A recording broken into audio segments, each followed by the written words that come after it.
La miséricorde, ce débordement d'attention, d'affection et d'amour désintéressé, peut-elle supporter que certains hommes, certains enfants soient murés dans les prisons de l'ignorance, sans espoir de libération? L'aptitude de lire et d'écrire est une liberté fondamentale reconnue par l'article 26 de la Déclaration universelle des droits de l'homme. Combattre l'ignorance est le devoir de tout homme, et il n'est pas besoin d'être chrétien pour accomplir cette œuvre de justice fondamentale. Alors pourquoi considérer l'instruction des ignorants comme une œuvre de miséricorde spirituelle?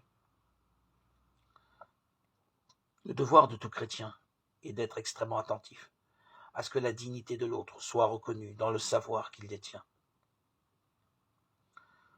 Je dois aider l'autre à grandir en accédant à la connaissance la plus large possible.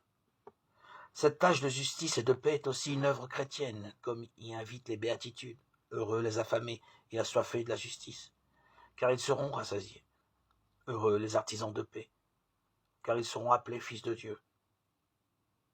Le combat contre l'ignorance ne peut se limiter à l'enseignement de la culture générale.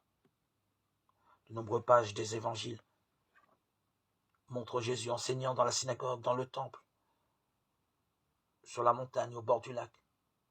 Il parcourait la Galilée enseignant et prêchant. Parfois, il parlait en paraboles pour que les choses compliquées deviennent faciles à comprendre.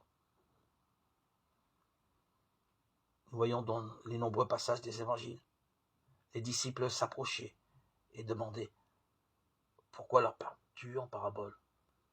Jésus leur répondit « Parce qu'il vous a été donné de connaître les mystères du royaume des cieux et que cela ne leur a pas été donné. » Avant de quitter les disciples, Jésus leur dit une dernière fois « Vous serez alors mes témoins à Jérusalem, dans toute la Judée et la Samarie, et jusqu'aux extrémités de la terre. » Nous devons être témoins du Christ, instruments de la découverte et de la meilleure connaissance de Dieu.